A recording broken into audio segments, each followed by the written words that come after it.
Welcome back to Dry Hollow Homestead. It is Danielle, and we are going to be in the kitchen. I'm going to show you a couple quick homestead staple recipes. Today, this video is actually a video I filmed several weeks ago, but I have actually taken a little bit of break from YouTube, and now I feel inspired and ready to get back into it. I have the headspace for it now. So I still want to put this video out because, you know, it's valuable. I'm making homemade mayonnaise. It's just a great staple for any homesteader, anyone who just wants to take a little bit of their health back in their own hands. The mayonnaise normally in the store is made with soybean oil, which is not good for you. You can research it for yourself, but you can easily make homemade mayonnaise with 1 egg. It should be the best quality egg you can get. Like if you have your own farm or if you're buying organic eggs from someone, that would be the best quality. Just 1 egg. I do about 2 capfuls of lemon juice and then a little sprinkle of mustard, ground mustard, and then salt. That is all the ingredients except the oil, and oil is up to your own preference. I really enjoy the taste of avocado oil mayonnaise, but it's kind of expensive. Avocado oil is, so I've been doing half and half avocado oil and half olive oil, and I just use a cup of oil in total. And then I use my immersion blender. You just put the immersion blender onto the bottom of the jar. I like doing it in a pint. That is what can hold a cup of oil and all the ingredients and not overflow. I stick my immersion blender all the way to the bottom of that and let it blend for 15 seconds on the bottom.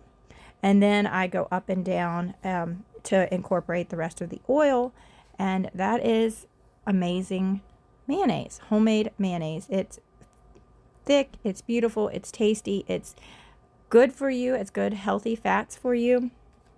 So always, like, that's like one of the beginner homestead things that everybody starts doing, and there's a reason, because it is one of the best ways to start taking control of your health with such a simple thing that you can do at home. This is good in the fridge for like about a week, I would guess. I'm not always I use it within a week, so it's really hard for me to tell you exactly how long, but I would try within a week. But do put that in the fridge afterwards. And here I'm just showing you, my husband got me some stickers when I was in the hospital with my son giving birth that bring me a little bit of joy. Whenever you have canned tomato sauce like I have over the summer, it really makes for simple meals. This is a really quick, easy, simple meal that comes in handy quite often here at the homestead. I'm just going to be making like a shell and cheese pasta dish. Nothing fancy, but it's a lot of homemade components. I did not make my pasta homemade, but I have just 2 quarts of our tomato sauce that we canned up together over the summer, and ground beef that I had browned up, and then store-bought noodles. Nothing fancy. And then I'm just going to mix that together, and this meal came together very quickly. That I'm not a fancy chef.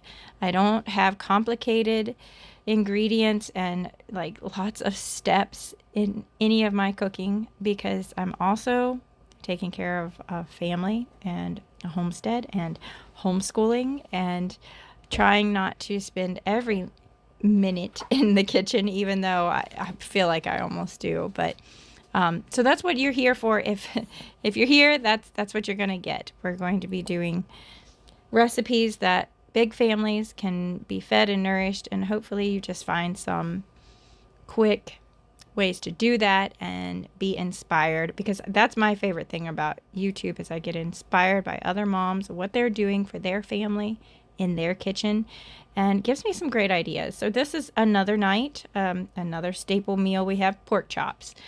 This wasn't even grown on our farm. We have never done pigs. I really want to. This next year, maybe it'll be in the cards.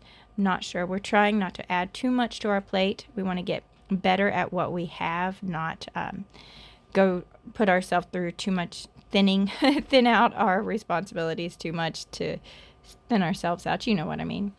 So we like to season our pork chops with lemon pepper And we do lemon pepper and garlic powder. And I'm just going to be flipping them over. We cut these from a pork loin that we get at Costco. We do their pork loin. It goes on sale sometimes, and it's $8 off a loin. So when that happens, we stock up. We do not always get to butcher a pig, even if we've never raised a pig here to butcher, but we've had friends do it, and then we have bought from them, or we've bought from at the stock market, and then the stock sale, and then we have butchered that way from something that we've bought. So we've never raised our own. I feel like I forgot what I was talking about. But yeah, so that is a great way if you cannot or have access to, good quality pork. You do the best you can, but that is a great deal when Costco does the $8 off for a pork loin. I'm going to put tallow in my cast irons, and then I'm going to just grill them. Is that what that would be called? On the stove? Pan fry them? Yeah, pan fry them on the stove. So I was also going to just show you a quick refreshing drink that I like to put together that gives you a little bit of nutrition, a little bit of a boost. Some apple cider vinegar with the mother, and this is monk fruit, stevia blend, I think, from Costco. And then I always use my Berkey anytime I'm using water. And there is going to be a link in the description to where you can buy Berkey approved filters.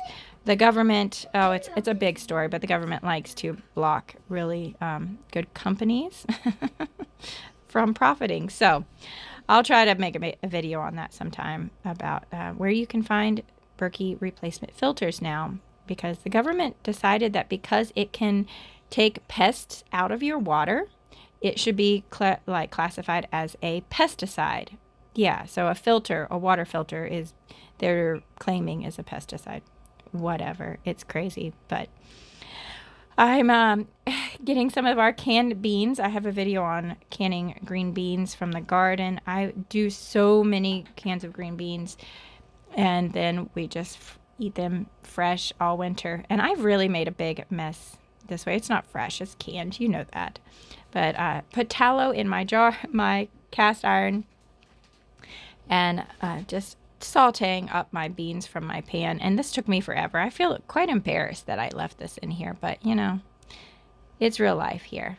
It's such a simple way to have some food that you did over the summer. All that work that you put into your garden and you put into preserving comes in handy. It comes in clutch in the winter whenever it's just you in your kitchen with your family, and you get to enjoy a little bit more time and a little bit better nutrition than you would have if you were picking every item up from the store.